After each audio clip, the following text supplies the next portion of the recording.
Good evening, and welcome to the Fixture list. I have got to talk first tonight. I am in mourning for my good friend Robbo Ranks.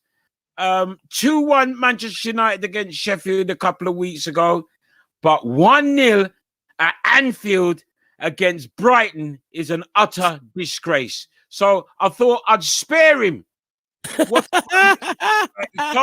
And I just wear a white shirt of surrender. The white shirt on. What's happening, Robbo? It would have been better you said it's the white shirt of an undertaker. But you're not as sharp these days, Ernie. I notice here you have your white shirt like you just come from the dentist. I want to say shouts to everyone right now. Yes, I'm feeling a lot like Daddy Ernie a few weeks ago when Sheffield United, the bottom team in the table, came to the yard and smashed them. Now Brighton has done the same thing, come to Anfield and taken all 3 points. But we've got to remember, lads, it's only 3 points. Yeah. Robert, what you got to realise, when was the last time that you actually lost at Anfield? Well, the week before against Burnley. Now we're down at the beach.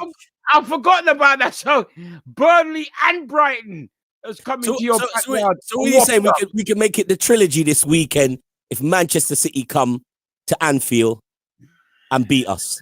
Boy. Well, no, we can accept Manchester City because, you know, at the moment they are firing. They're like a juggernaut. No. But we'll talk about that.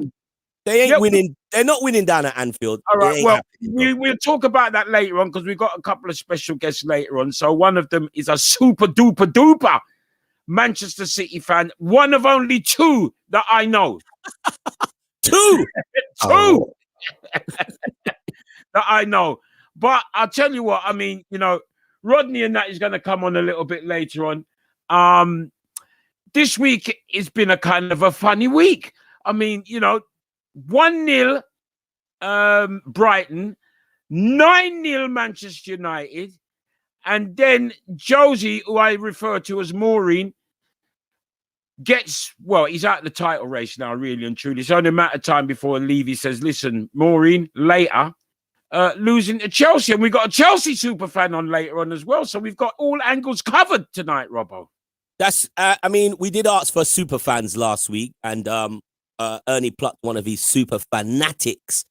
And brother is a super fanatic because look, I'm in a Liverpool shirt, and everybody knows I'm a super duper fan. He's a super fanatical fan because I don't know many people that wear Chelsea shirts. I don't know, and I live in London.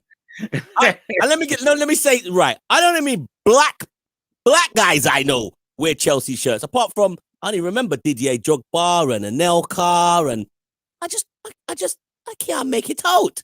But anyway, he's a super fan, and as you said, we have another fan, one of only two. I might as well give him a big up right now because I saw him backstage in one tedious looking shirt. But they are looking like champions. We have a special guest, none other than one of the greatest DJs, MCs out of the UK. I mean, this man is a legend, not only in reggae and dancehall. He's a legend in junglist. He is I don't know. He's a jungle man. Is everything. Top Cat, Love Misses is going to be joining us. And you're right. He's probably I only know two Manchester City fans. Who's the other one that you know then, Robbo? I think someone said he actually supports Leeds. It's a DJ Fluid, but someone said he's a Leeds United supporter. But Fluid, we'll find out from Cat because he knows what I'm talking about. Because he's another brother from up north, and he comments a lot on Man City's game. I think he's a super fan of Raheem Sterling. So he really goes in and defends our boy Raheem. So yeah, only one of two, but it's good. But we found at least one. Well, I mean, the other one that I know is Dunraj, so that's 3 because I know Fluid, so that's 3 Manchester City black supporters that we know. That's not a bad look. And then we got one crazy man who, for years, let's give you a little bit. He's a big DJ amongst the fraternity. He's responsible, quite possibly, for having the first big soul sound, as we called them back in the day, because it weren't R&B then, it was soul sound. And he was an integral part of that sound. And like you say, there ain't many black men who wears Chelsea shirts, other than Lewis Mastermind Bean is coming on later on. I have you know what I mean?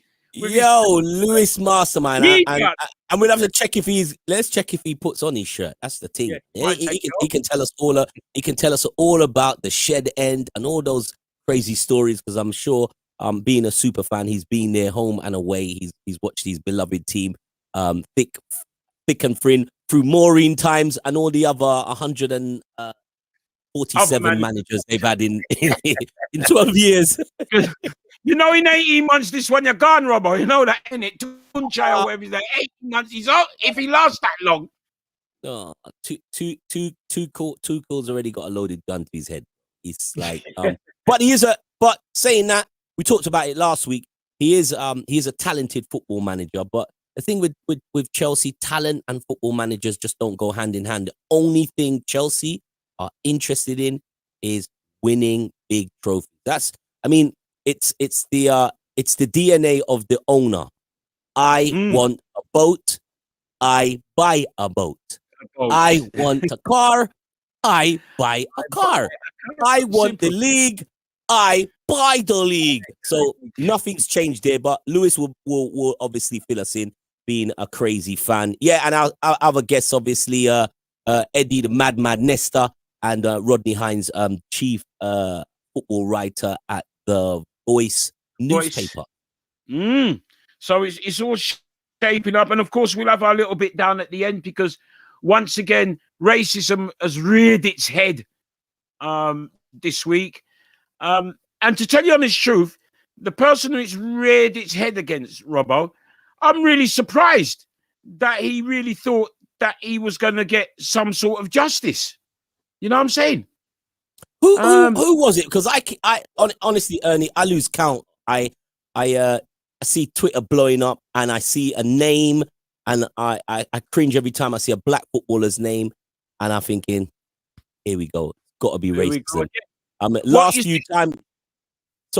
last few times I was pleasantly surprised to see that Marcus Rashford was doing good deeds, and then I thought, okay, and I saw Twitter blow up obviously last week, and couldn't believe that fans racially abused Marcus Rashford. And I'm one of the things we can talk about tonight. We've been mentioning it for the last few weeks. Is it fans of the football club, or is it just people using this new strength, this new muscle that they have to take their opinions to social media, because they can see that social media easily allows all of that nonsense to go on? Or is it actually fans who are silent for the last 10, 15 years while the Premiership grew into this monster product, and were silenced by the clubs, slightly silenced by the stewards, and now obviously since the turn of 2016, racism is rampant in all quarters of society. So we'll have to find out about that also, but we'll no doubt Rodney will chime in with that. Definitely.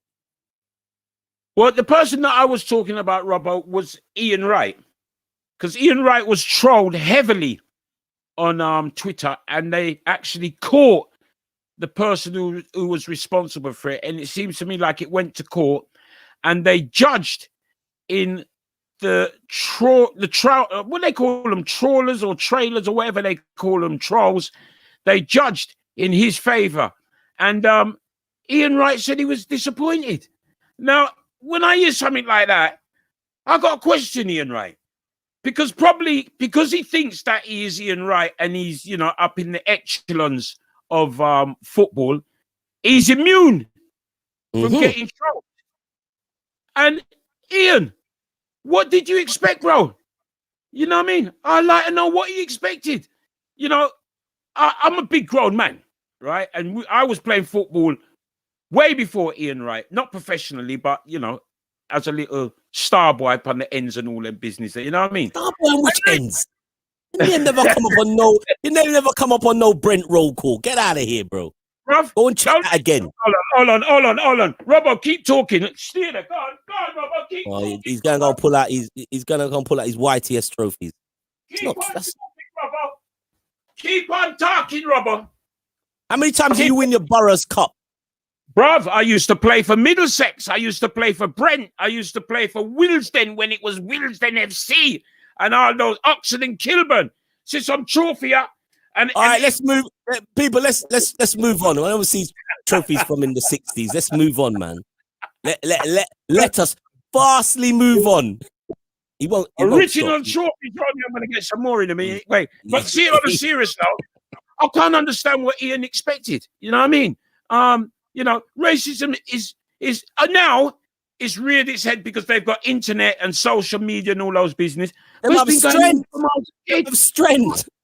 But you know the one thing, Robbo, you know that saying, sticks and stones may break my bones, but names will never hurt me. Mm-hmm. A man can say what he wants, you know, as long as he don't go like this. From him don't go like this is all right, because now he's going to get me raw if he goes like that. But he can call me what he wants. It's water off a duck's ass. There, don't get Ernie rude. I'd like to get Ian up here and ask him what he expected. Because I actually saw Ian posting about it, but I didn't. To be honest with you, I am an Ian Wright fan, but sometimes when I see the brothers use a lot of the time they use their social media, they get their stories out. But one of the things that we spoke about midweek is that some of the comments that the brothers are out there posting now, why don't they come and share it with some of the angles and the media angles that we're talking about, the vloggers, the bloggers, the people that's got the big channels. I mean, you hardly see him on Robbie's channel, AFC TV. Robbie's got a big channel. I'm sure you reach a lot more people. You'll tap into a different audience as opposed to, you know, they give you like 30 seconds and they say Ian on BT Sports or BBC Sports. What do you think about racism? And they get 30 seconds and that's the end of that. I mean, sometimes the brothers got to kind of reach out and come amongst the man's then. The people, you know, guys that's doing notable work in sports and speak their truth, because we also like to hear it. We actually get an insight of how it is viewed, because I wonder sometimes when they are asked questions on those major sports channels and they only give them a link of possibly 20 seconds to say their piece. I mean, how do you actually tell your truth in 20 seconds? Well, they don't want them to expand on it too much, right? Well, that's why you must go on the channels and the platforms where you can expand. Come over here where you can expand and we can answer some questions right on the bone. And I was going to say this, Ernie, I told you this. I asked a very notable footballer that I've admired from a child, he done a couple of entries on my show when I did my show on BBC, where we done the World Cup, and I reached out to him and said, "Hey, come and sit in. You're a fan of the music." He's a fan of the music, and he employed a new agent. His agent obviously was somebody that's not of the culture. Came back and said, "No, actually, he's busy." So the agent doesn't see the importance of this person sitting in on shows or sitting in with voices that have a voice inside of the community. And I thought that was kind of damning, because they're the same people that will cry that they're not getting jobs as football managers, or not getting jobs as coaches, or not getting jobs within the FA, because the FA and the certain clubs view them as not really important. So when they when that happens to them, and then they turn it on us that we're not really important, it's like a pot, really black pot and kettle, isn't it? It's the same thing. Yeah, yeah, You yeah, need to come in. So yeah. just one of those things. One of my Yeah. bugbears there. Yeah. So, on another note, we want you to subscribe to our channel, of course, our YouTube channel. So get on there, Fixture List YouTube channel, and subscribe. We want to get as much people on there as possible, and also we'd like you to email us as well, because we got a little email, the Fixture List Show at gmail.com. You can email us there with your thoughts, and we're gonna have some competitions and bits and pieces coming up on there. So get that I heard you email. got I heard you got some big booby prizes, bro.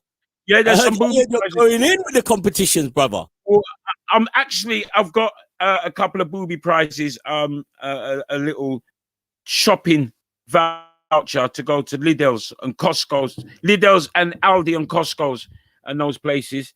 Yeah. So we got some great things coming up. So once again, the Fixture List Show at gmail.com. Get that down there, and yeah, some great prizes and bits and pieces, some booby prizes coming up. I've even got old of a Liverpool shirt as a booby prize. That is not a booby prize. That is a prize. That is actually is a surprise. Yeah, so the Fixture List at gmail.com, and that's also the email you're gonna need, because guys, we're asking for this to involve you as a community. I know there's football show. This ain't a football show. This is called the Fixture. We don't even call it a football show. But I know there's other shows where they say, yo, it's the voice of the people, the voice of the fans. Some of y'all have been watching football for years, know more about football than some of the commentators on TV. Even though they've played the game, they've never seen it from the other side. And when you watch the game for 20 years, 25 years, it's actually a different view. So some of you out there who want to get involved with the show, please use the email, get at us, and then we will arrange that you can come and get involved in the show as a super fan. You might be a sad Arsenal fan. You might be a Man United fan biting your nails. You could be a Liverpool fan, very, very sure that we're going to do things. You could be a Chelsea fan, kind of confused. You could be a West Ham fan. At least we say anything about West Ham. But get involved in the show. We want some of you guys to get involved in the show. So use the email to get at us. And as Ernie said, subscribe to the channel. You know that. And talking about West Ham, Robbo, they're London's top team. For now. Hey, it's COVID, man. Anything can happen. That's going to be painful for Lewis a little bit later, and I might ask him how he feels that West Ham's top team, London's top team. I don't know where Rodney and what's his name's got to Edward. Yeah, Yes, they'll join us a little bit later on. Hopefully, I did speak to them during the week, and they said they were going to be here and all that. So, if you're listening, how about just putting something up on the screen, WhatsApping, so emailing something in to the show if you want to get your views on. I think Rodney might be here, actually. Have we got Rodney? Hey! I'll tell you what, him get bossy. He's got his arse. I've been here for a while, actually, my friend. Just listening. Hey, Rodney Hines. One of the time, as I said a couple of weeks ago, I thought Rodney was actually a Tottenham fan. But my, that doesn't look like a Maureen Tottenham shirt. That looks like an Arsenal shirt. Rodney, sir, there is no bias with you. I was told by somebody, said this Rodney character, he really likes sitting on the line. But you can't be sitting on the line, brother. You cannot be sitting on the line with this ridiculous way Arsenal are going about this league this year, bro. How are they going about it, Robert? They're not. That's the problem. Well, They're not. There's no, listen, what I'm trying to say, you're going up, but there is no progress. What do you mean there's no progress? This time last week, you put us down to beat Man United. No, because I wanted you to beat Man United. Remember, right. I'm biased. My opinions are biased. Let me tell you something. Arsenal are out of the equation in terms of the league. All right, there's obviously a little project going on. And they're not at the levels. They're not at the levels of some of the shirts that you guys wear. It's as simple as that. No problem. We go. You know what football has done, and it's done that to both of you gentlemen in recent times, and it does it to everybody. It humbles you. Robbo. Yeah. Hey. So. Yeah. Well, Arsenal are not in the title race. They're trying their level best to get back to some glory days. That'll obviously take a little while. So, no problem. No problem. Okay, well, it won't be a little while because we only have to wait until 12:30 tomorrow. The first game of the weekend, and obviously whilst you are garnering this wonderful throwback Arsenal shirt. See it there, people? See it there? I've known Rodney so many years. I've never seen Rodney in an Arsenal shirt. No problem. But Robbo, with all due respect, the big game of the weekend is not at 12:30. It's not between two teams that are going to win the league. Well, listen, I didn't say the big game. I said the first game of the weekend.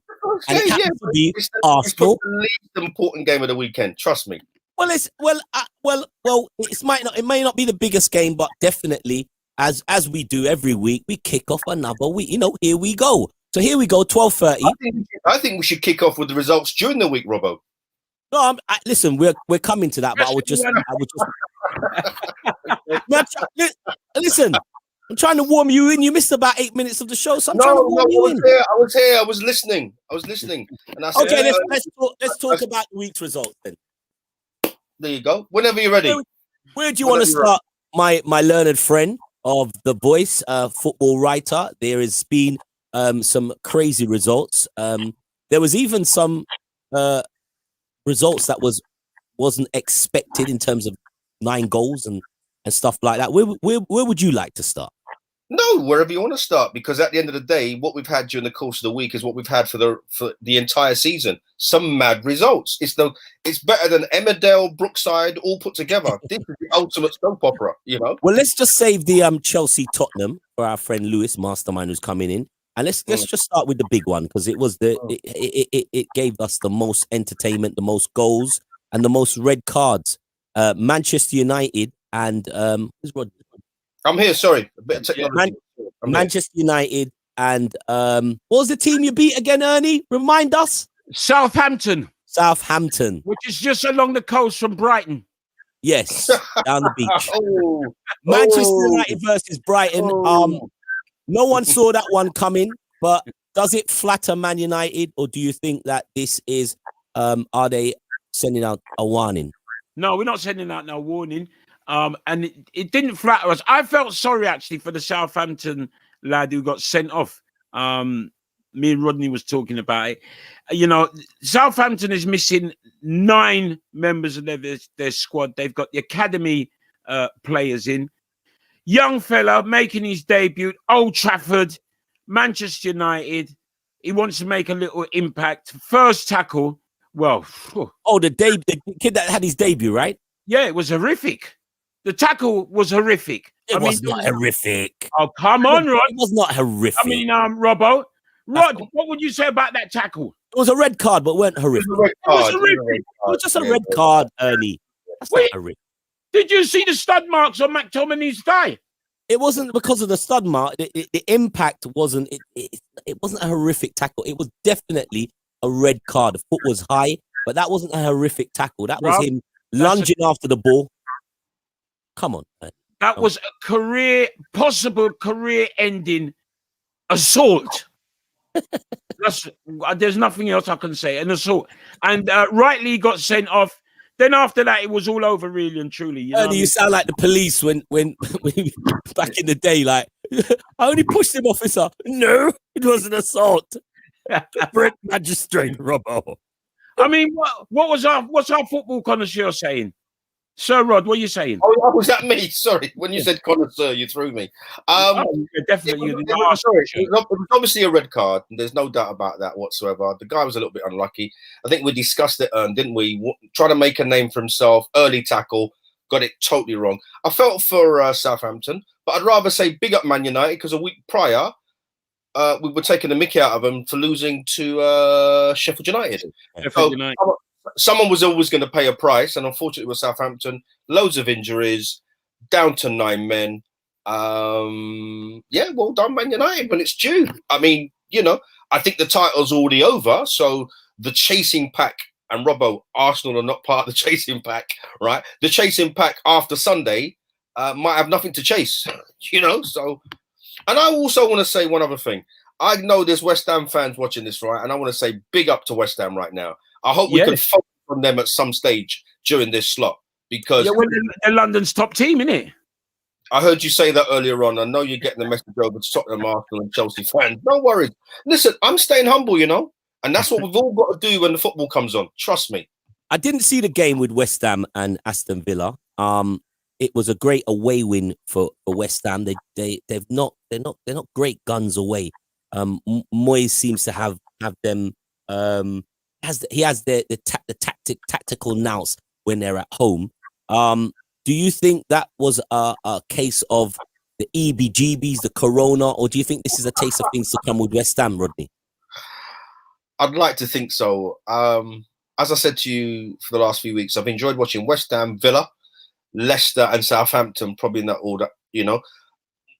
Listen, why can't a so-called big team make that fourth slot? The way the league is going right now, a West Ham, a Villa maybe in the top four playing Champions League football, it's very, very doable. We had crazy results. And when those crazy results have manifested themselves, I say to you now, there is more to come in terms of crazy results. So let's not write off West Ham. Moyes is doing a great job. I fear for them if Mikel Antonio gets injured, but big up Jesse Lingard. Hasn't played football for a little while and gets 2 goals. And gets 2 goals. So, you know, listen. He's continuing that relationship with the Moyes family. Well done, Jesse. I was about to say. Just on another note, Robbo, before you, Katie Price said to say hello. Tell her I said hi. I'll see her in court. if she's got her money, put it up and talk now. So the West Ham game. The West Ham game was one of the. Obviously, we are going to talk about Bright. The West Ham game was one of the good results. Also, a team I would have them down as my. Honestly, I have them down as my second team. Crystal Palace going away to Newcastle. Then Newcastle's not the toughest nut to crack, but midweek games down at Newcastle, Steve Bruce, Sticky, and them coming out winning. What do you think about Crystal Palace and their multi-talented, multicultural football team? Very multicultural, spot on there, Robbo. What I would say, you say what you say about Newcastle not being a tough nut to crack. However, they'd gone to Everton the previous weekend and won quite convincingly. So that's what I'm saying. Newcastle go to Everton, who are chasing Champions League football and having a good season. Crystal Palace, you quite rightly said, well done for turning Newcastle over midweek. The problem, though, for Crystal Palace is, from what I understand, I heard it today, Zaha's got a hamstring injury. So what about Easy? Oh yeah, he'd have to pick up the mantle. Easy, nice and easy, and he's been playing really well. Easy. You're absolutely right. You know, I love watching Crystal Palace because they are very multicultural. I put it to you though, guys. I think that this might be Roy Hodgson, the manager's last season. I don't know what more. I don't know what more he can get out of that team, you know? I think the team needs new ideas, but the basis of the team that he's assembled is perfect. I think if they get the right progressive manager, they don't need to go this old Eddie Howe route. They just need another steady Eddie, another steady hand, and I think Crystal Palace would be great. As I said, we are going to talk about the other results. The Man United we've mentioned about. Sheffield United, West Brom, not even worth talking about. But Wolves, Arsenal, Wolves. Yeah, Wolves, I mean, listen, Wolves. I mean, if there was any team that other supporters would like to pick out the bones out of a club, it would be Wolves. I think if you ask any fan, if there was any players that you'd like to, you could practically take at least 8 players from that Wolves team, and they would sit very well in the top 6 in any of the top 6 sides. They seem to have found itself in a dip, but they come back well, beating Arsenal 2-1, 1 goal down, and then winning the game.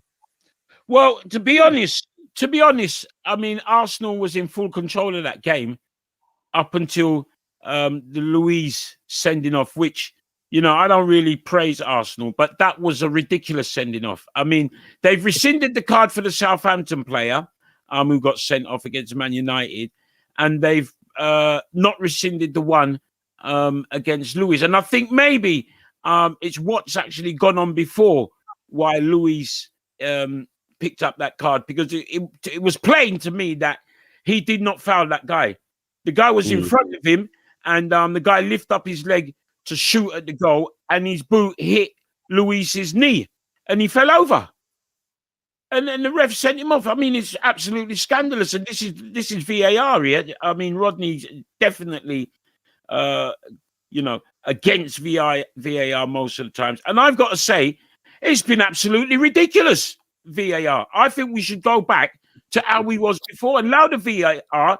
And then if a man make a mistake, at least we know that the man's made a mistake, the ref or the linesman. But here we got some lunatics sitting up at a place called Stockley Park who wants to rule offside if a man's fingernail is over the line. What? I'm wondering if Boris Johnson mates are running it, because it's almost like incompetence of the highest level with that. They kind of make up the decisions as and when, and you see things that happen at the beginning of the season. I think what we do need definitely is a clean slate, and I do think that they need to re-establish some control over VAR and decision making, and just start afresh. Yeah. By the way, we can't see the comments on the screen. Yes, I was going to say that. If there are any comments, we can't actually see them on the screen. Actually see what's going on, so maybe the backroom staff can sort that. Here we go, Patrick. Here we go. Foolishness start. We're running there. West Ham and Europe. West Ham and Europe. No, that don't sound right.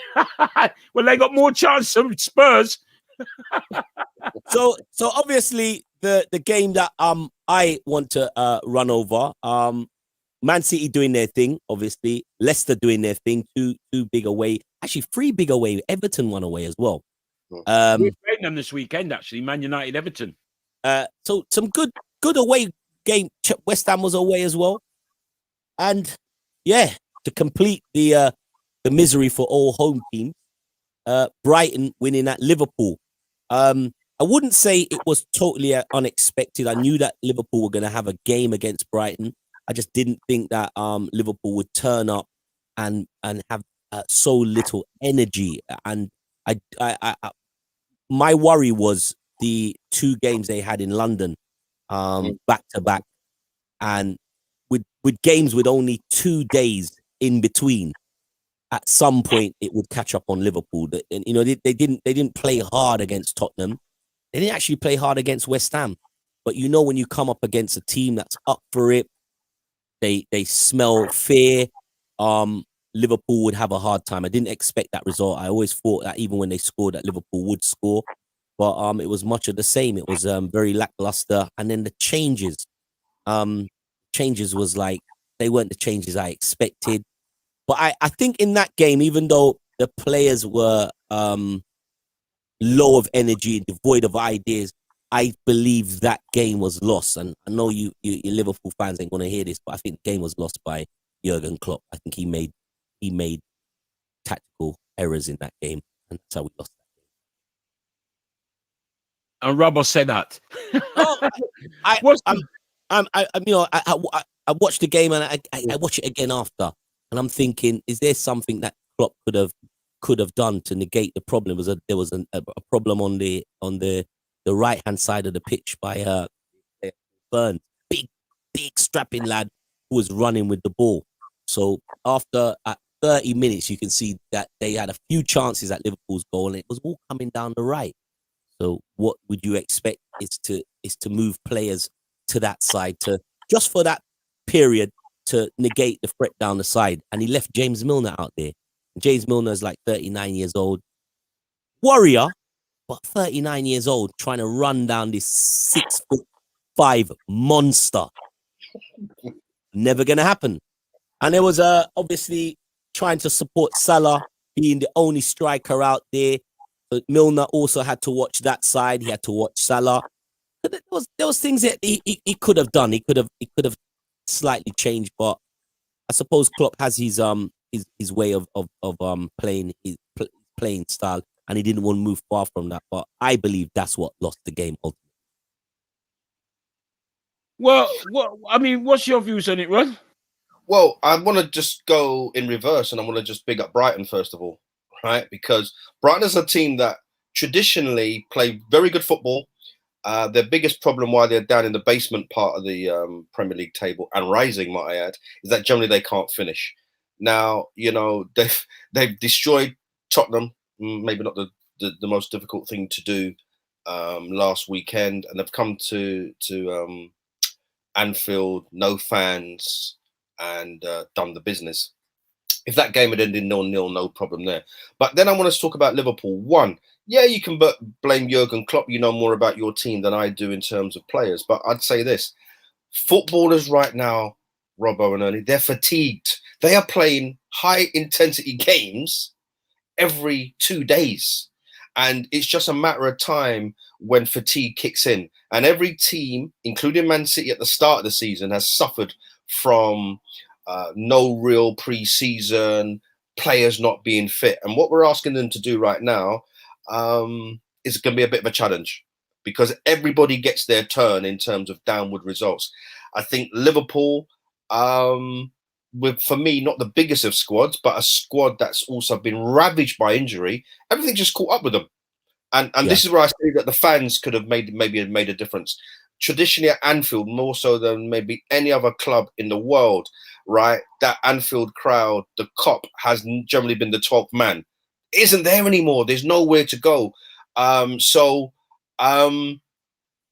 Surprise result, but we had one previous week in terms of Sheffield United going to Old Trafford. And I've spoken to a couple of my people over the course of the week. I don't think Sheffield United beat Man United with a full 75,000 people in the stadium. No, definitely. Right?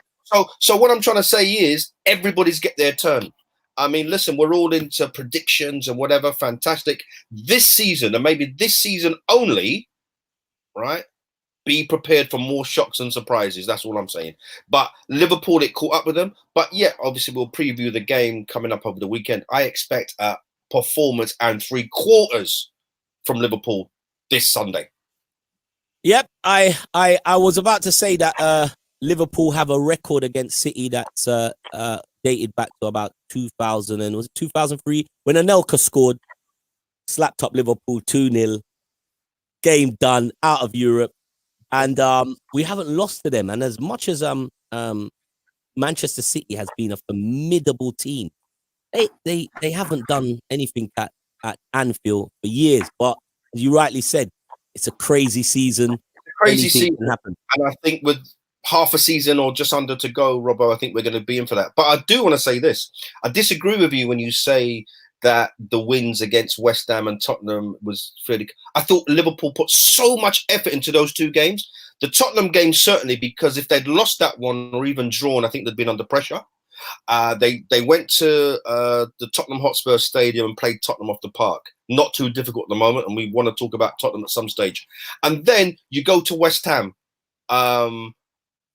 which is a really challenging team. I think, you know, many expected West Ham to maybe provide a little bit more cut and thrust than they did. But I do want to say one thing. In fact, I want to say two things. The goals by Mo Salah last Sunday were absolutely things of beauty. I mean, the first goal we're used to, picks it up on his right foot, shifts it to the left, bang. But his second goal, oh my word. If there's a goal of the season winner stroke contender, that's it right now. It was a thing of absolute beauty. You know, when you're at home and you just jump up off your seat because you say to yourself, did he really do that? Well, yes, he did. Yeah. When I say that, I believe there was an intensity towards Liverpool, but when I mean you can be fatigued because there were two intense games. But if you check the running stats for those games, they didn't run a lot in those games. The Tottenham Stadium is a big stadium, and so is West Ham. They're two big stadiums. And what Liverpool did was just stretch the pitch. And both teams try to come at Liverpool very narrow, like a juggernaut, like they've watched the other team stay narrow. Liverpool just played very expansive football. So they, looking at the running stats and what have you, Liverpool didn't run miles in that game. So that's what I'm saying. It was surprising to see that when you looked at Brighton, they just looked 5 times more fresher than Liverpool. It was like they were running with real intensity. Whereas when you're watching Gini Wijnaldum, you're looking. I think what's happening with no fans, I think a club like Brighton, who are a good footballing team, Robbo, I think you can go to Anfield now, like Burnley have, like West Brom have gone, and maybe just for one season, right? You can say, I'm going to give absolutely everything for at Anfield because I think Liverpool are there for the taking. So said, so done. Yeah, that's what I think this season only, you're no longer intimidated by Anfield anymore, and you can go there and win. Well, Ernie, I think it's that time. There's only one more game we need to talk about, and your friend is around in a blue shirt, Lewis. So I'll leave you to do the introduction. It's a Chelsea fan, and I'm out of here. All right. Someone just asked predictions for West Ham against Manchester United last week. Our learned friend Trevor Walsh up in Eastcote. You're going to get done, mate. You're going to get done. So anyway, we'll look at that next week, Trev, but you're going to get done next week. West Ham will not be coming to Old Trafford and win. But right now, we want to bring in a gentleman who loves to play R&B music. Down at the Notting Hill Carnival, they've now got, for a considerable amount of years, the biggest stage down in Notting Hill Carnival. Back in the day, they were up under the flyover. But now their home is up by Sainsbury's. But like Tottenham, right? Yeah, that's what I was going to say. Yeah. The car park, there's another car park, Sainsbury's in Ladbroke Grove, they're up by there, but they always draw a good crowd. And the man responsible for that is no other than Lewis Master. No, yeah. Good evening. How are we, people? Robbo, you're a bully, Robbo, you're a bully. Me? You're a bully, You're a bully, man. Tell him I'm on form today. I'm on form. I'm humbled. Today's a humbled Robbo. Good to see you. Rodney, respect my brother. How are you? How you doing, Captain? You good?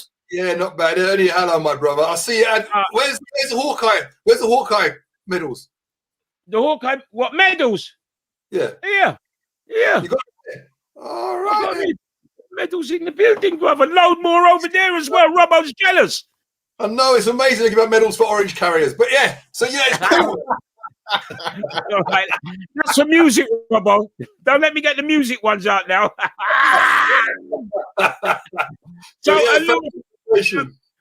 What do you reckon on the new manager then? As a super fan, are you happy that old Lamps has gone? Sentiment is a thing that Abramovich doesn't have. And one thing that was key about Lampard, even though he was struggling with the old tactical side, Abramovich came out and wrote personally to him to say thank you, because obviously his legacy at the club. That's something Abramovich never does. So I think Lamps went in knowing failure is not a thing that Abramovich takes kindly, irrespective of who you are. He'd sell out, he would sack his mother. That's how he is. He's a strong businessman. And I can't really criticize Abramovich, because every time there's failure as far as a manager's concerned, we always win something. Our medal cabinet in the last X amount of years since he's been on board has been phenomenal. Phenomenal. So continuity is something I want to see. Lampard did a great first season. He brought in a lot of the youngsters. As you can see the picture behind me, that picture I put up there is very, very important. Check how many white faces in that picture. The crowd, the whole crowd. Right? One crowd in the background. I know you're going to get to it, but being a Chelsea fan like I have been for all these years, it's great to see the transition. And I just want to say one big shout out to my icon, Mr. Paul Canaville. Godspeed. Yes. Well soon. Absolutely. Great friend. And for me, was one of the big things that happened at Chelsea. Was trailblazer for there. But coming back to sort of the game yesterday, if you want me to talk about the game yesterday, which I'm sure please. Yes, please. 1-1-8. What can I say? I couldn't believe how negative he was. We should have been about 2 or 3 up in the first half. Tuchel has now put his stamp on the team. He likes a lot of energy. Games. No, he has. If you look at the way he's played, look at the tactical switches he's made in the last 3 games. So he's playing Hudson-Odoi wide, right, giving Hudson-Odoi more license to roam. Yesterday, brought in Reece James to back him up. And I think that is a sort of tactical awareness that Lamps sadly didn't have. He didn't have that kind of tactical awareness to do that. Even though he brought the youngsters in, Timori, James, Mount, who's been a revelation, as well as Reece James. But Hudson-Odoi, for me, is such a talent, but he's too sometime-ish. This is his time to shine. And the last 3 games, we begin to see what Hudson-Odoi can do. Is this down to all right, two managers would have two different or contrasting styles. There were good things in Lampard's team. I would never disagree with that, Robbo, to be honest. I think what Lamps did last season, his remit when we had the transfer ban, it was unfair because Manchester City, as we get Top Cat on, did worse than what we did, and they just got a little £2 fine.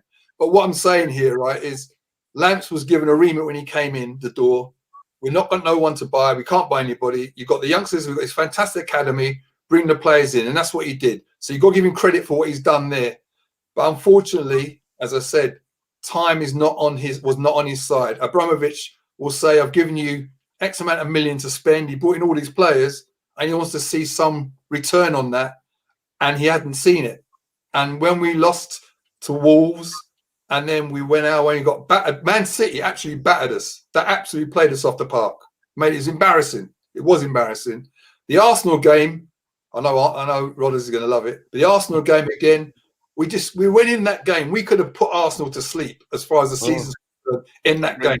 We had an opportunity to put them to sleep, right, for the season. It may have been Arteta that would have gone instead of Lampard if we had really come out and turned up. But we didn't turn up, and we just got battered in that game as well. There's too many games where we were just making silly mistakes and we weren't either energized. And I tend to wonder if there's something behind the scenes that was going on that we weren't aware of. We want to know. We want to know that too, Lewis. Lewis, do you think that speaking of like the tactics of Chelsea, do you think it was easily identified by? I mean, I watched Chelsea. I watched the young players. I watched Hudson-Odoi. I watched Tammy.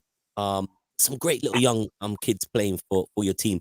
But do you feel that he was void of ideas? Because there was some games I watched Chelsea and the games would just drift.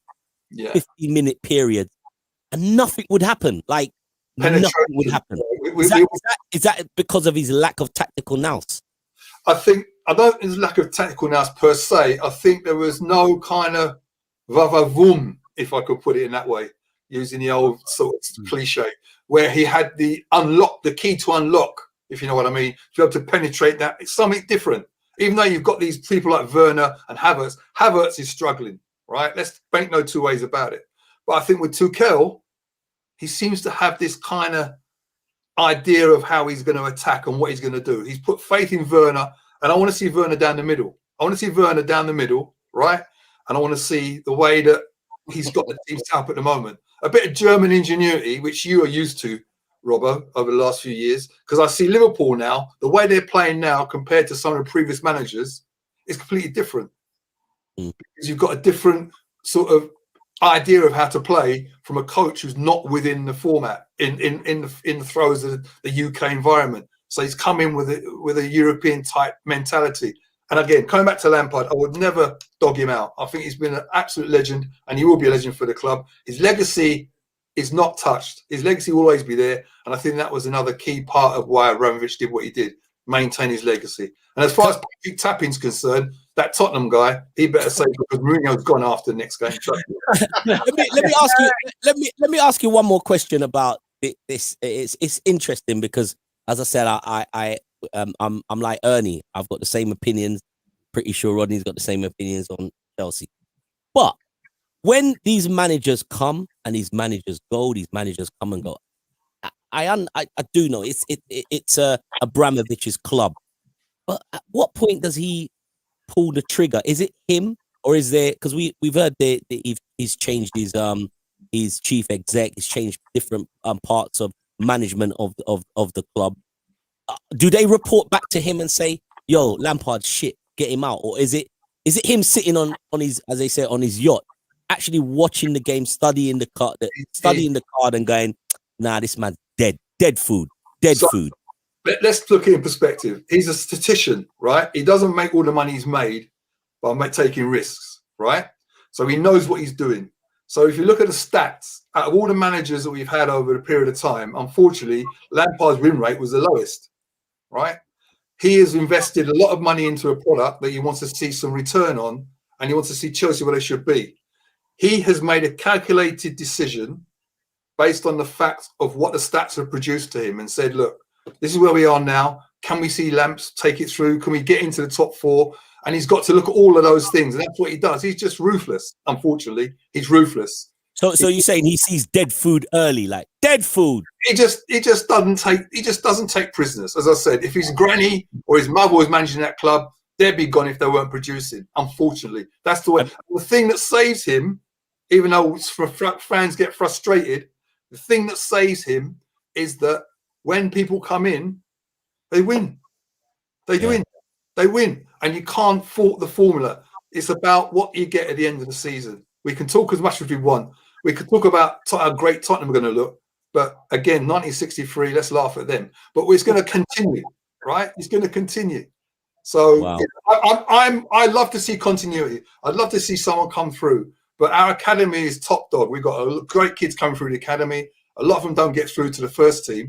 But having said that, the key part to it is it's the end of the day. It's the winning. That's all that matters to him. And Fire, she's another one. She's ruthless as well. So you don't get excited, I suppose, when you see a new manager unveiled. I mean, that must be it. Like at least the other clubs when the other clubs when they unveil a new manager, it's box office news. It's like Arteta's coming back.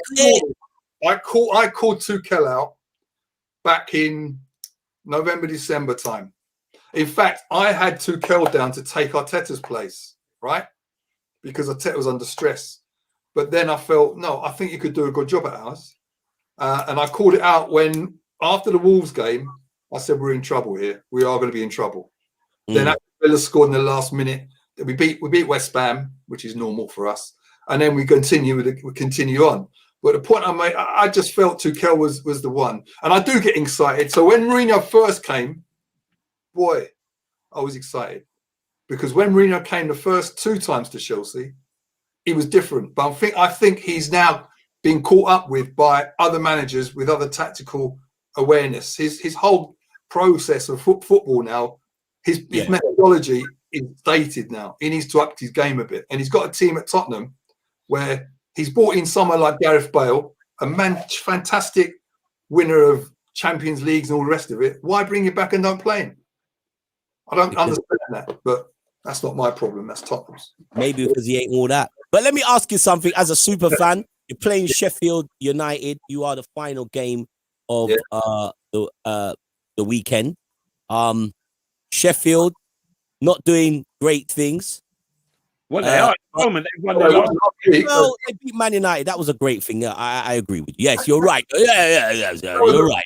But they're not doing great things because they're currently sitting at the bottom of the table. No. They have a manager who may also smell a bit of fear. He won't go. They would never. They're keeping him. Him. No. I'm not saying he's going. I'm thinking he may smell a bit of nervousness from Tuchel. So, what's your prediction on the game? Score prediction, and how do you think that could go? As I said, Sheffield. They've done Man United. Brighton done you. Let's not get carried away. We're going to talk about that. What do you think your prediction, super fan Lewis? This Sunday? We'll go to Bramwell Lane. We'll go to see Billy Wilder, and I think we'll beat them 2-0. Okay. Ernie, you better put that one down. No, not really. I mean, we've got Lewis on here, but Chelsea's really insignificant in the general scheme of things. Lewis, basically, Robert, please allow me to respond to that clown. Rod, what do you think then, Rod? Hey. Well, I think it's always fascinating listening to Lewis because obviously He loves the club. He knows the club. He's seen the good days and the bad days, right? Well, I'd say this. I think that Lampard was in over his head as a young coach. He needed the time, but he was never going to get that at Chelsea. Yeah. And when Mr. Abramovich spends the billions that he has spent on Chelsea since he took over, right? He's more than entitled to make the decisions he makes, because as Lewis said, whenever Lewis should be excited right now, because whenever Chelsea sack their manager, the next one comes in and lifts a trophy. Now, as I said before, and I think I've said it on this forum, Abramovich has sacked Champions League winning managers, hasn't he, Lewis? Do you know what I mean? Yeah. So what chance did Frank Lampard?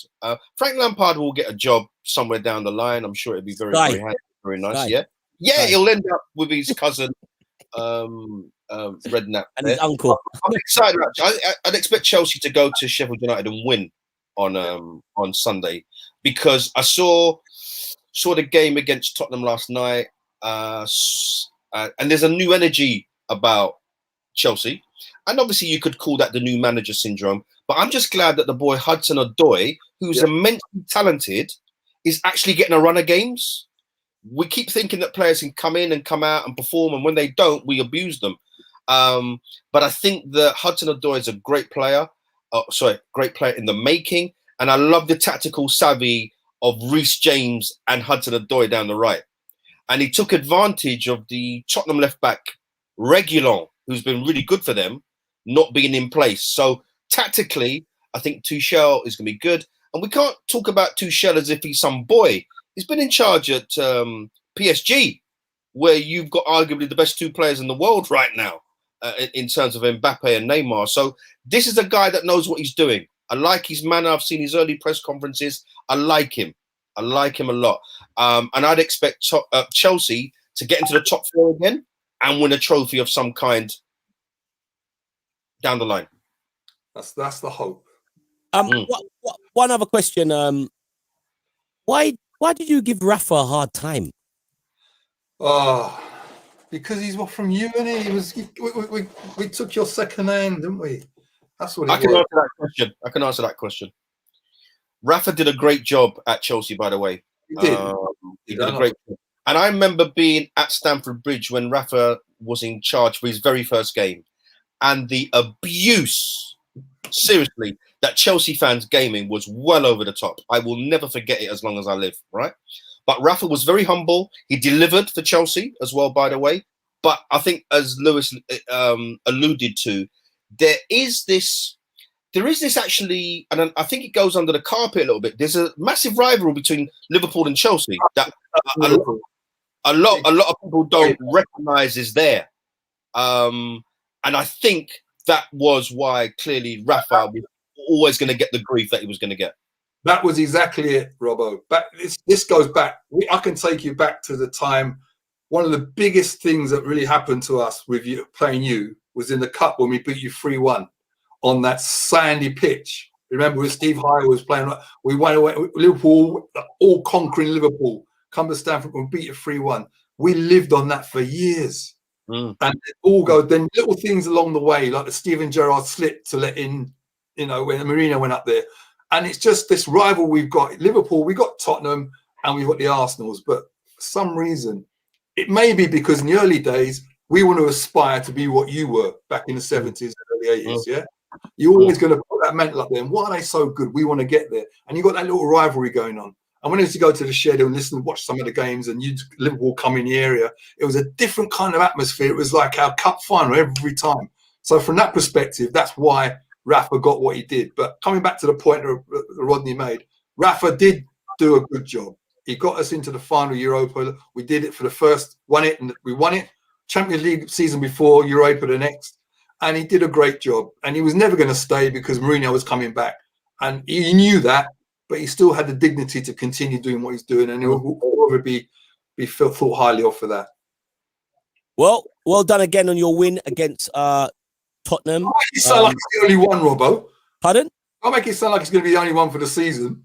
Well, as we've been saying every week, it's a funny old season. It is a funny old season. Twists and turns are coming. Yeah, definitely. Well, listen, Lewis, thanks for joining us. I'm sure we can draw for you again. It's your cup final on Sunday. You know that. That's your cup final Sunday. And I'm not bothered. They don't win. Okay. They don't win. No, thank you, everyone. Thanks. Keep up the good work. Fantastic being amongst the legends. Yeah, man. Nice Okay. one. Nice, Thank you. Lewis. Thanks, Bless Lewis. up, bless up.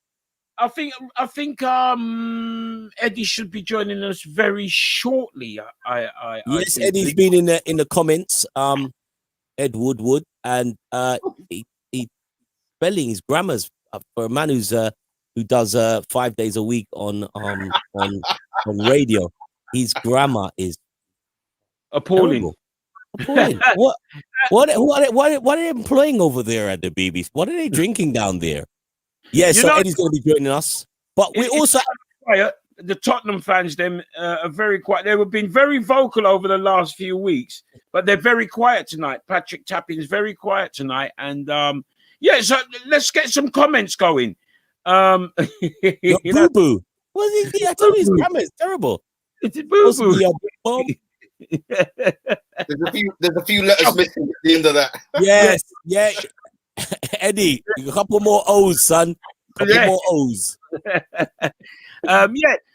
Is Eddie actually joining us? Is he going to chime in, or is he just going to sit there writing these little childish slurs on people's good Facebook?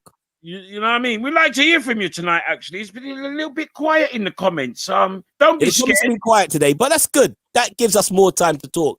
So we also, Ernie, we have another fan, but he's a super fan, but he's a fan. Let me see if Ernie, because most of Ernie kind of forget the tune them. No. Remember that tune, yeah? Yes. Remember the tune? Well, I sense the smoke, and why you hold on tight, you know? Can you piece this? Hold tight. Lord of mercy. Yes, we love business, come follow me. We love business, I may say yes, we love it. We love business, yes, we love business, come follow me. Eddie, you know them tune, Edward. We love it. No, any kind of sense, so give me vibes like this. Love me sense of me, love me, no one, you ask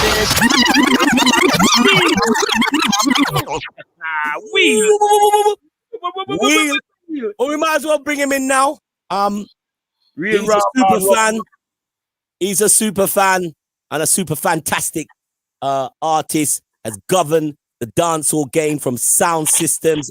Hearing him on his own sound. I can't remember the sound. He'll tell me the sound in Brixton, and then hearing him do it on Coxon and move over and take over the whole of the jungle scene. Him alongside Tenor and a few others. Daddy Freddy. He is in the building. I believe we have Top Cat in the house. Yeah. Top Cat. Whoa. What a serious the man put on. Wow, that's a retro shirt, that is. Yes. You see the face? The man means business. That's a shirt from Tony Bell's days, isn't it? Colin Bell even, mate. Colin Bell. Colin Bell. Yeah. At the stadium, he used to come into our bar all the time. So the guys who I hang around with them next to, they knew him quite well. Top Cat, how on earth do you get to support Manchester City? I think I can answer the question, but I'm going to let him answer it. I come from Wally Range, Manchester. Wally Range? Yeah, just up the road from Moss Side. Yes, I know it well. Yeah, so as a little child, my barber was in Moss Side. So when City would score, I could hear it from the barber seat. Hey, Top Cat, let me take you back. One of the first times I actually DJ'd in Manchester, I was booked to do a dancehall event, and it was somewhere near the old main road station. I don't know what the venue was, but it was a venue, and Top Cat was there. And I don't know how it come. We bought Top Cat outside, and Cat said, "Robbo, yo," he said to the man them, and this is the Googe Estate guys them. Yo, easy second. It's my brethren, this, you know. It's my brethren from London. And Top Cat said, "Come in." And it was almost like Top Cat made me welcome into this community centre.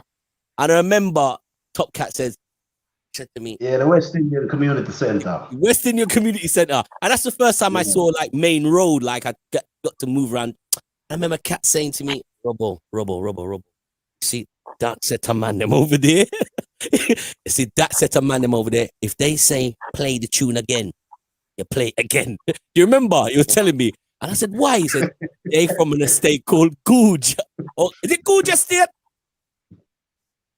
He said, make sure you play the tune again. You have the Gooch and you got Duddington Estate. Yeah, so he goes, and I remember you saying, and I said, why you have to play the tune again? He goes, well, Rodigan played there a few months ago and he didn't play it again. It didn't work out too well.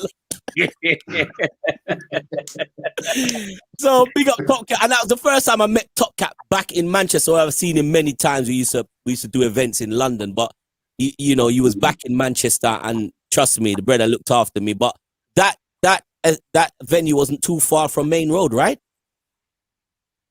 That was actually around about the dodgy times, when Manchester was kind of a little bit dodgy, and a little bit of reputation. A little bit dodgy, a little bit. That's putting it mildly. But Top Cat, I mean, Manchester City for years went through a very lean spell. So you must be really over the moon over the last few years that you've been able to sort of be with the big boys. You know what I mean? Well, when we was rubbish, I was still a fan, so I had to take all the flack when we was rubbish, because I was the only City fan that most of the people in London knew. Yeah, so you still are. When things started good for me, yeah, I'm still the only one that knows. So yeah. It's been a good ride. And I know, listen, people, Top Cat seriously supports Manchester City. I mean, I've seen Cat at events in up north in Leeds, and he's got his Manchester City tracksuit full down to the nines. And I remember asking you, like, it's maybe a decade ago, you really into this thing, yeah? I said, Robbo, I've got my season ticket, and anytime you want to come to Manchester, check me. You need to come and check me. I may have the key to the stadium. Have you still got the key to the new stadium? Of course. Yeah, well, I'll be checking you, son. Of course. Enough of my people them work there. Yeah, keep it DL. I'm coming to see you, son. Because you remember you saying to me, anytime you're in Manchester, I got the keys to this new one. I got the keys to the old one. We have the keys to the training ground. I mean, we still have one with the training ground too as well. Jeez. Do you know many Manchester City fans, Rod? I know one other, a journalist called Lester Holloway. Big respect to Top Cat. Just seeing that shirt there. I've got a little soft spot for Man City, by the way. I've got to tell you that now, guys, right? Because I know I visited Main Road before it closed down, right? Because I remember growing up and hearing about Colin Bell, God rest his soul, Mike Summerby, Franny Lee, Peter Barnes, Dennis Chua. The football they used to play was glorious. And as a youngster, that really attracted me to Man City. So, yeah, Main Road, I had to visit it one day, and I'm just so happy that I managed to get there. So just seeing that shirt, absolutely fantastic. So this coming Sunday is the big game. Liverpool. Where is it? It's at Liverpool, right? Liverpool. Anfield. It doesn't matter where it is, though. It doesn't matter where it is, though, and does it really? Do you know what I mean? Yeah, true. In terms of it doesn't really matter. How do you see this game, Top Cat? Because this now, Liverpool really have to come at you. They have to win this game on Sunday.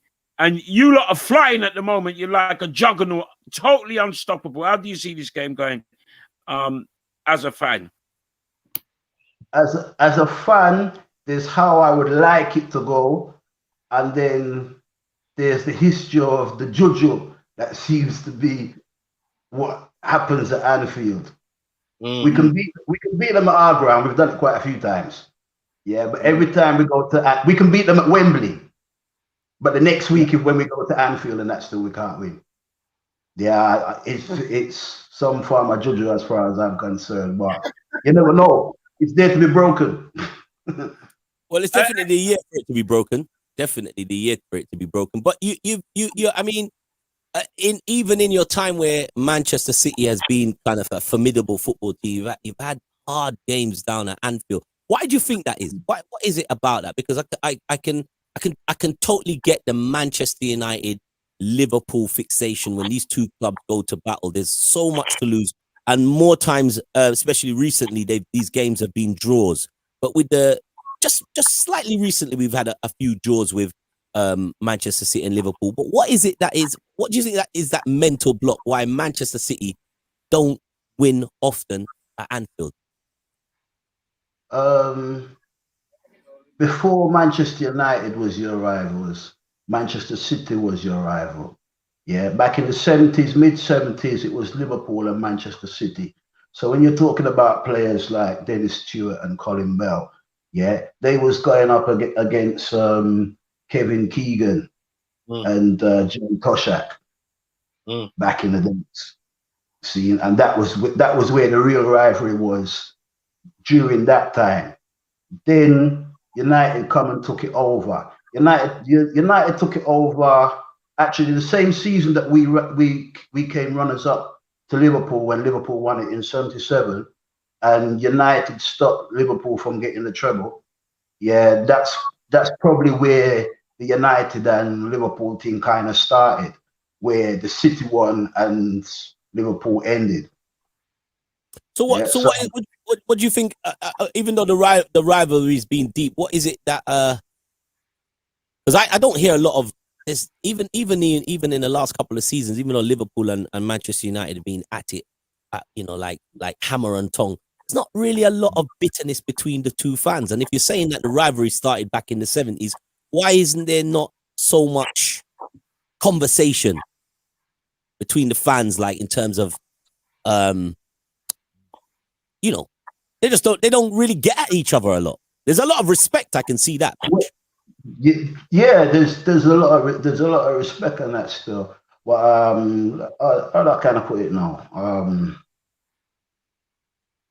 The rivalry with City and Liverpool has kind of started back again, because at one point where when we dropped off, when a Liverpool player's career was kind of over, then they would come over to Manchester City and play for a season or 2 seasons.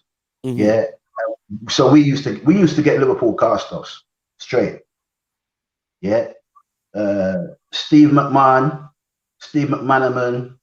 Robbie Fowler, Stewart, Neil, and then you get Anelka. Mm-hmm. That wasn't even a cast-off. That was a reject, which is the reason why the last time we won, he scored against you to prove the point. I remember. Don't talk about it, man. Yeah, forget that one, Robbo. Like, forget Brighton as well. So you're going great guns. There's a couple of new players that you've introduced to the team, but it seems like Diaz seems to be fitting in really well. He's managing the back line like he's like a duck, like he's been there forever. But it seems like it's the players that were in the sideline, i.e. Gundogan, that's come in, and all of a sudden Gundogan is like, you're looking at this Gundogan guy and you're saying, where's De Bruyne gonna play? Because this brother here is playing like a madman. How come we haven't seen this version of Gundogan? Where's it been? He's had a job to do. So you see, if he's given the job to play covering like defensive midfield, he'll play the job at defensive midfield. If he's given the job to play the position of David Silva, if David Silva was out, he'd play the position. Yeah. If De Bruyne is out and they give him the job to do it, he'll play the position. He's multifunctional that way there, and he can actually cover those jobs pretty well. He's like a Swiss Army knife. But I mean, is he a player that Pep Guardiola really went for? Because I I'm not sure about when it comes to Pep Guardiola's signings. I know when he goes for a He was, defender, he was Pep Guardiola's first signing. was it his signing or was he some? He was injured when we signed him. Was he Pep Guardiola's preferred signing, or was it signed by the club itself? Pep Guardiola's signing, his very first signing. Wow. But he seemed to be turning up. And obviously the signing we just talked about, Diaz seems to he's walked into the league like this is easy. This is easy. He's not had any real challenges. A lot of the teams that have come up against Manchester City. I mean, he's been well covered, but he looks like a good player, right? Well, German international. I thought it was Portuguese. Gundogan is Diaz. One of the first. Diaz, I'm speaking about Diaz. He's one of the first names on the sheet for Germany. So tell me something. What is it about this John Stones? Cause I know says John Stones used to like drink a Magnum and a Red Bull, and he used to like cut it out. He like a white rum. He like him dancehall. He like rave with Sterling. What?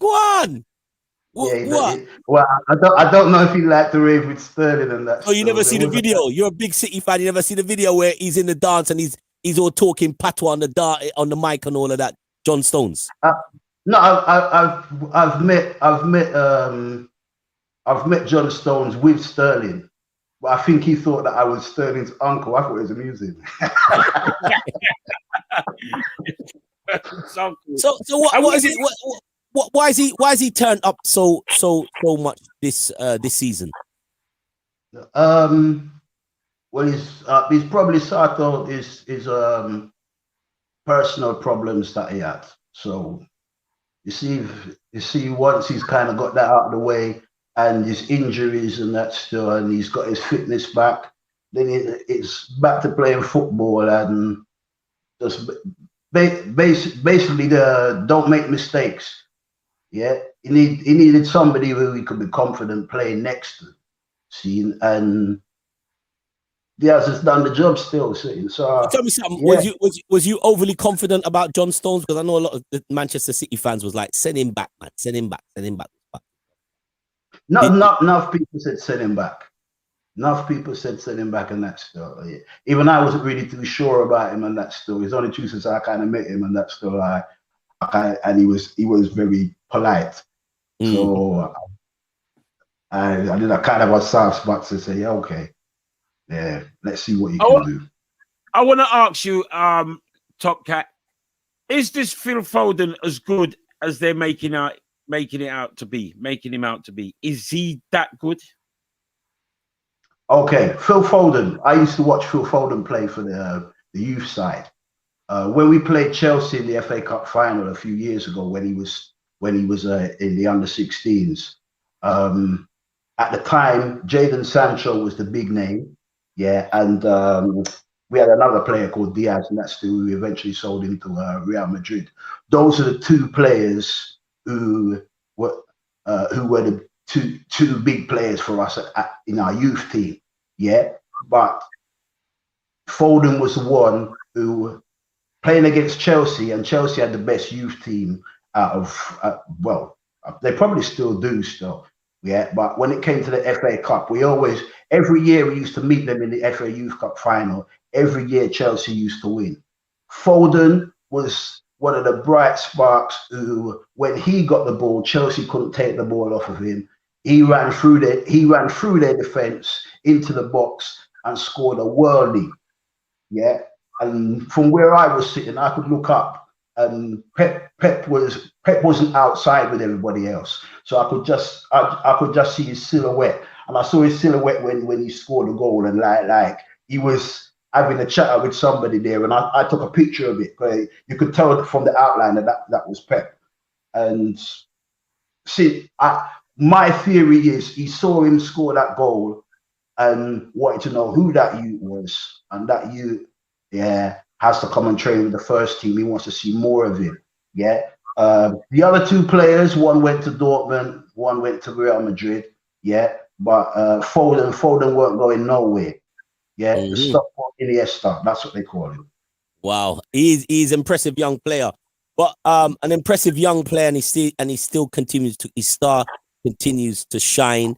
We talk about him nearly every week, even though there's no Man City fan here. But Raheem Sterling, man, he I mean, he doesn't get the same treatment and the same. They don't wax as much as Raheem Sterling as they do with Harry Kane in terms of goal return. But you saw for the last 2 seasons how much his goal improvement has come on. And then it's the other things that Raheem Sterling brings to a game. This guy, you know, he moves Man City.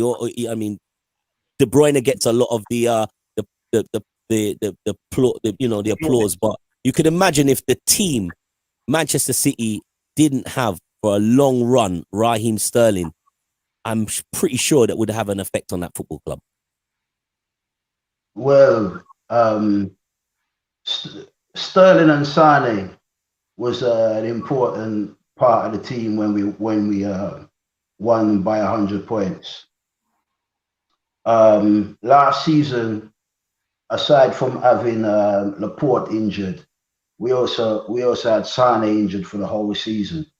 Yeah, which messed up how we play our attack, and that still we changed from playing a like wide and expansive game and that to a more compact cutting in game, and that still that it messed up everything. We had to move Fernandinho into the back four. Yeah, so you're talking about to this day, Fernandinho is still the best holding midfielder in the world. Yeah, what? He can. Don't know about that. Hey, steady on, Cat.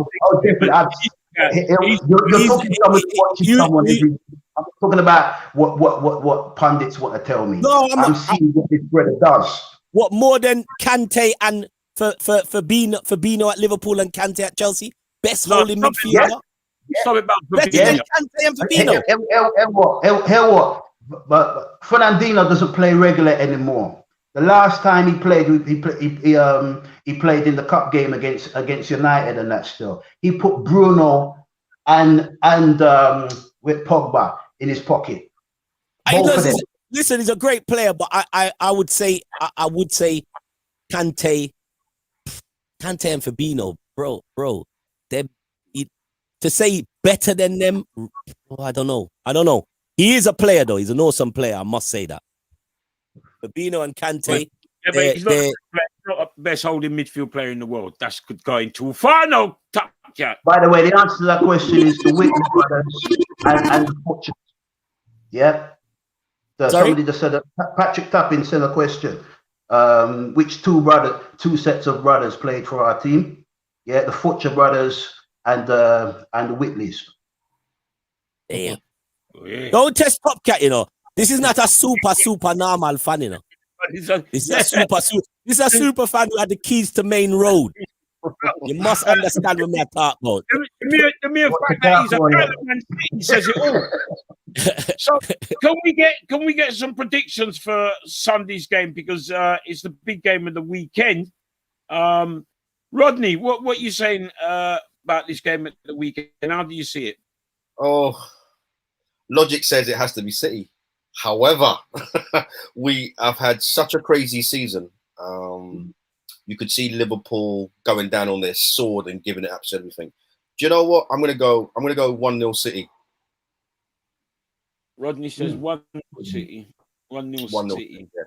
I just think Liverpool's defensive issues time and time again are costing them, and City are just going to pass them to death and nick a goal. I mean, Eddie. Sorry, I was about to say Eddie's here, so we can. Oh, he's early, is he? Yeah, Eddie is here. Wow. Well, Ed. I'm going 2-1. Oh, he's vanished. I'm going 2-1 City. Okay. I'm going 2-1 City. I just, like Rodney said, the defensive and that Sterling up front there. Although normally he doesn't do well against Liverpool since he's left there, has he? But there's no crowd. There's no crowd there, and I think that every time I've covered this game a lot. I've covered this game a lot at Anfield when there has been crowds there, and the dog's abuse that they give Raheem Sterling at Anfield is disgusting. Absolutely disgusting. Do you know what I mean? And wouldn't it be ironic if he goes back there on Sunday and does what he needs to do? Do you know what I mean? Because that's how it goes. Hey, listen, I love Raheem Sterling as a player, and I wouldn't give him any kind of abuse. But I've seen him come to Anfield and absolutely terrorize. He's I think in the last few games he's just brushed it off. And the game when he came to Anfield and he was roasting Gomez. He absolutely roasted.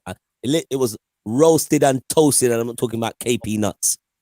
But he didn't win the game. But he gave. I think that was one of the games where I kind of thought to myself, Gomez, you good, but you ain't that good because Raheem took you. He took you out, man. But you didn't actually win the game. And the last game where I think Liverpool played, where we lost at City's ground, he really turned it on. So he does like nowadays. Raheem Sterling likes to play against Liverpool. I think, as you said, Rodney, with no fans, he will relish the game against Liverpool. Most definitely, you'll see Sterling playing at 105. That's what we have to contend with. But my prediction for the game is, as much as City are on top of the table and Liverpool are having a warm time right now in 4th place, I still believe that there is enough needle. I still believe there's enough grit about Liverpool, and getting their memory back again. They're playing Manchester City. I think, if anything, the game will definitely see goals. But I think the game, and this first time I predicted a draw for Liverpool. I think it will be a 1-1. I think that game's going to be a 1-1 draw. I think if Liverpool do their thing and get a goal, I can't see Liverpool not being breached. And if they are breached, then what we have seen in the past with Klopp and Pep, they've learned to turn the fire down when they play these games. Klopp and Pep have learned to turn the fire down on some of these games where they look at the game, like the last game we played, and the game was kind of like dead after about 45 minutes. They both knew it ain't worth it. They're going to be putting too much effort into the game. They had Champions League games coming up, and both of them just turned the fire down, and they just played out. They both teams felt at each other till the end. They were just finding little ways, trying to find traps, and that was about it. That was the best you're going to get. I still think that's what it goes, because City don't need to win. They don't need to win the game. They don't need to win. Liverpool needs to win, and Liverpool get a goal, and City does what it does, just roll teams over and get a goal. I think that's where Jurgen Klopp will say, yo, guys, handbrake. And I think, and to be honest with you, it's not going to do much for us, but I'd be happy with a draw. 1-1, I say. Yeah, after the Brighton, you would be happy with a draw. Top Cat, what are you saying? How do you see it going, Top Cat, as a Manchester City super fan? Form goes out of the window in this game, yeah. So, personally, I see Liverpool defending for their lives, yeah, and making sure that we don't score. And I see our defense as a war, so 0-0. 0-0. And if I'm young and we win, but I see it as 0-0. Wow. I really thought Cat would have said, nah, we're gonna get 1 or 2. But yeah, I mean, you watch the game at close quarters, and I say that those two coaches, man, they've learned over the last few years, especially when this rivalry's been tight. They're not too much bothered about the games. They never see those games as 6-pointers. They kind of like, all right, we're gonna play City. Klopp is like, let's not burn out the energy. We've done that for the first two years. My first 2 years with Manchester City, and I got nothing out of it. And he's just learned to turn the fire down when he plays City. You know what? Right, I think Robert, they're going to get breached. They're going to lose 3-0. Breach. Nil. Liverpool 0, Manchester City 3. My man Robert White up in Wembley. That's heavy. You don't What's sound what like you're drinking, Robert? If put it this way, if we go 2, God help you. Oh, if you get the Yeah. goal, oh, definitely. If we But put the ball in it twice and without right reply, God help you. that would be Yeah, the because same with Liverpool. we're not gonna let you get the ball to score against us. Yeah, But I don't. I see you look. I see Liverpool defending hard. But Kat, I equally see the same thing. If Liverpool come out and say they do a madness, which that's what I don't see. They do a madness. Mane, Firmino, Salah, and they get 2 goals up. I couldn't see. I couldn't see Manchester City coming back in the game. I just don't see one of those games. With City 2 goals, yes, I can see us coming back. No, because I've already seen that almost happen in that stuff. I've seen Liverpool go 3 and then we come back to 2. Yeah? I mean, listen, I think that's one thing. But that was 3. If it's 2, we can pull back the 2. But if it's the other way around, I wouldn't see Liverpool doing that. That's why I'm saying to say, I think it's gonna be a hard game for City to score in on this one here because we've not been at our best when it comes to scoring goals. Junior Banton. But I remember, guys, we don't have a defense. We got no players. We got no defenders. Here we go. Yeah, but you can pack up your defense with midfield. You know, just have your midfield and your next midfield just come together and things and just part the bus. That I go on. What do you think, Ron? What do you think, Ron? I think that Jordan Henderson has got to be applauded for what he's done as a centre back for Liverpool, right? But you know what? On Sunday, he's going to know about movement. Yeah. True.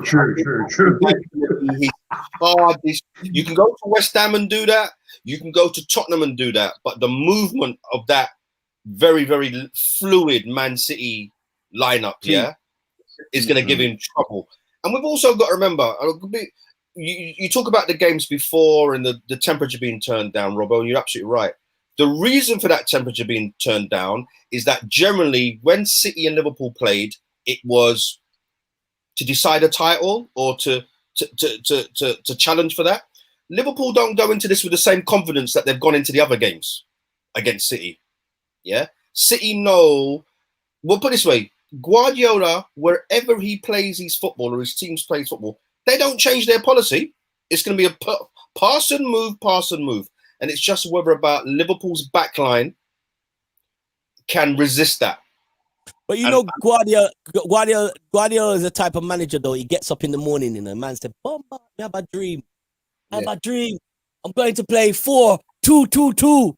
Is that man will just change up his thing enough when it comes to Liverpool? Listen, all jokes aside, though, you know when a huge percentage of football fans were writing City off at the start of the season, they got to humble themselves now, because in the blink of an eye, this team has won game after game after game.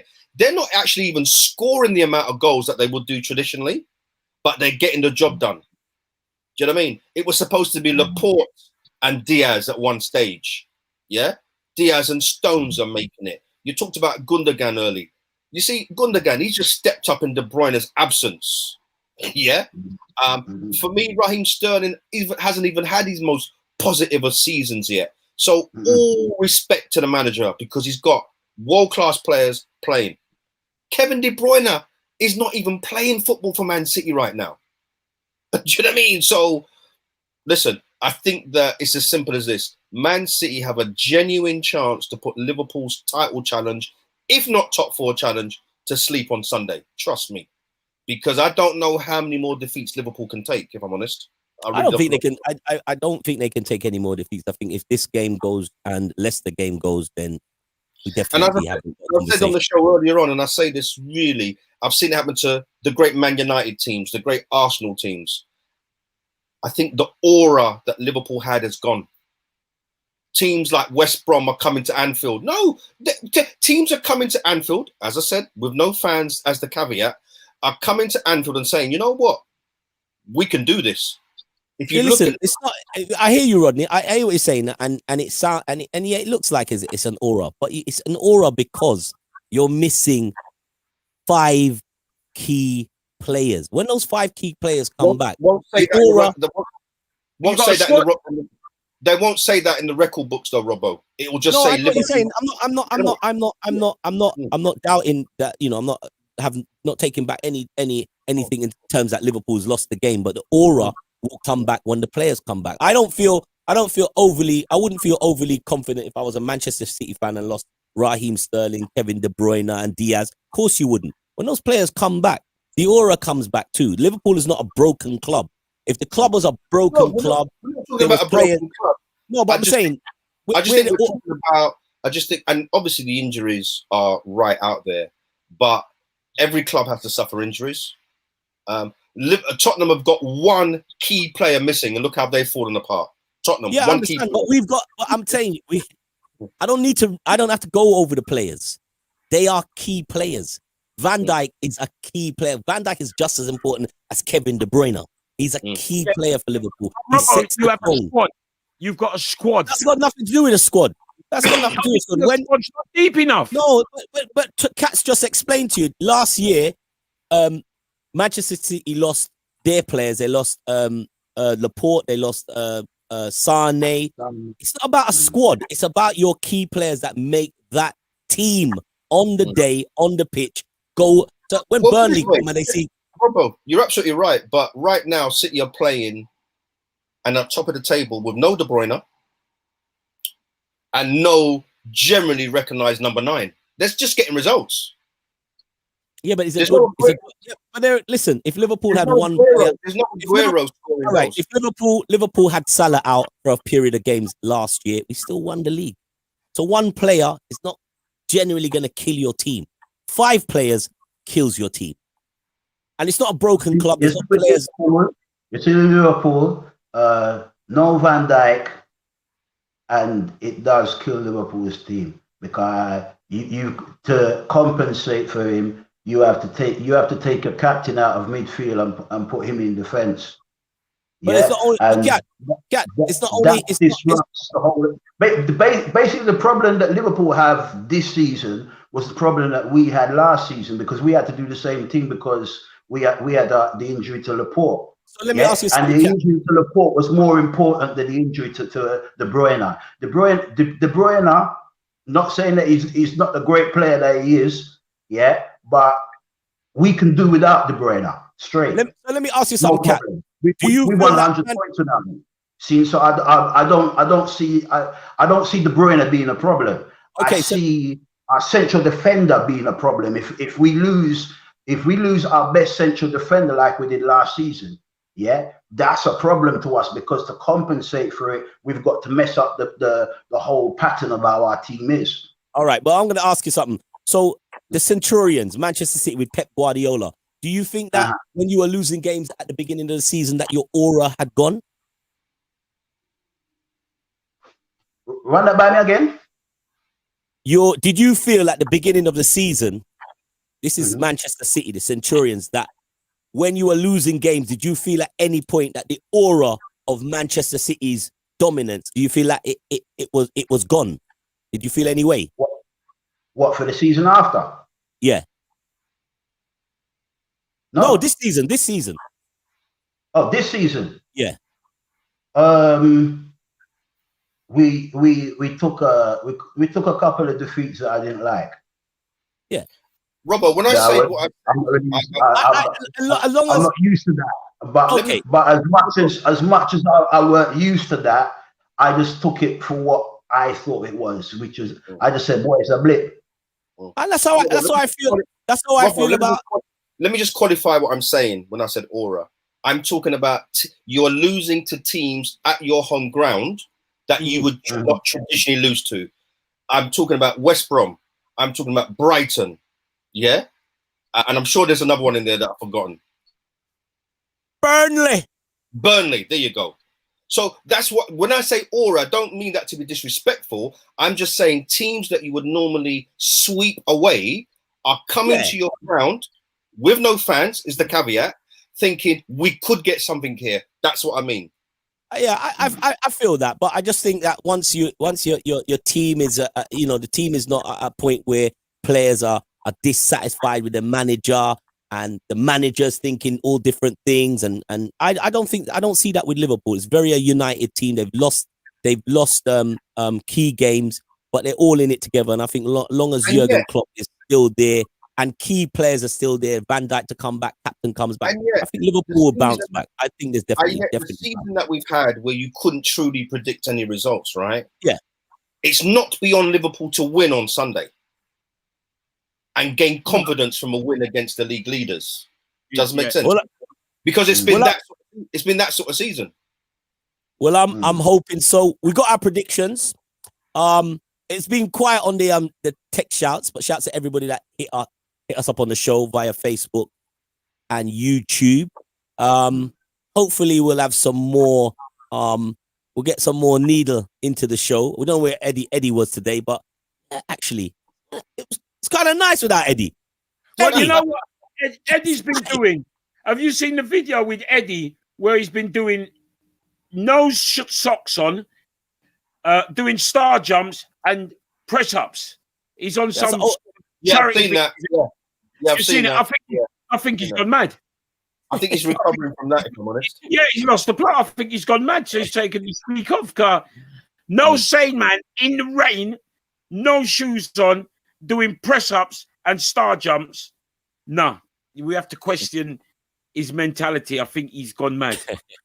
Well, but hey, Super Cat, super fan, Top Cat. It's been a pleasure talking to you, bro. Because I don't think Henderson will be playing in defence because Liverpool have now got a top-class central defender from the lower league. We never even spoke about that, Rob. Listen, man. Listen. Your career doesn't always start at the top clubs. It can start anywhere, bro. We buy players, as you know, we've been buying players into the Premier League, and they come from lower leagues from abroad. What difference does it make? It makes no difference. I asked you about them during the week, and you said you didn't even know who they are. No, I thought Davis lived next door to Cedric. Yeah. Hey, listen, people. It's been a mad pleasure. Cat, enough respect. A shout to Lewis also from Mastermind. Yes, indeed. Rodney from The Voice. Take care. Daddy Ernie with his bag of foolishness and the white shirt. Hey, I'm wearing my white shirt, Rod. Did you know why I'm wearing the white shirt, Rod? As a mark, I don't know why. As a mark of respect to Robbo, because they lost to Brighton 1-0. Right. Okay. Surrender. Surrender. But we didn't talk about, before we go, lads, just before we go, Rod, this thing with Ian Wright and this troller on Twitter, right? And Ian Wright coming out and saying that he's disappointed with the verdict from the courts. We got to start questioning Ian. About because, what? I mean, what did he expect? What did he expect that the court was going to find? Yeah, I suppose that's one. But listen, I've spoken to my old mate Troy Townsend, from Kick It Out. And he's happy to come on the show next week and we can talk all things racism in football, all the social media stuff that's gone negative. So no problem with that. Well, we want to do a special on that. So I'm just thinking maybe we got to do a special. How's racism at Main Road, the Etihad Stadium, Top Cat, just before we go? When you go there a lot, is there a lot of racism in the stadium? No, chill, son. No, there's no outward racism in that store. I mean, in football and with football fans, there's institutionalized racism, and if you kind of understand that, you'll find that everywhere at every club, See, so I mean, the media will portray the actions of a white player and the actions of a black player who's doing the same thing, but they'll portray it different. Ryan Sterling actually outed them out for it and made it so obvious that they had to ease up off of him for a little while. They're coming back on him now. It was only a holiday card they gave him. That's right. But he done that with Foden. He explained that he buys a house for his mum. He's been flash and spending money. Foden buys a house for his mum. Oh, he's a good boy. Well, I've seen it. That's how it goes. Yeah, that's how it goes. I've heard football channels. And it was horrible to hear that I mean, after Liverpool's lost to Brighton, that they were dumping on Origi. And I'm watching these Liverpool chat channels saying, oh, look at him. He's big and dozy and lazy. And I was like, it was just rolling off these football channels. And since then, I've just locked them off. I don't watch these football. And these are Liverpool fans. Liverpool fans.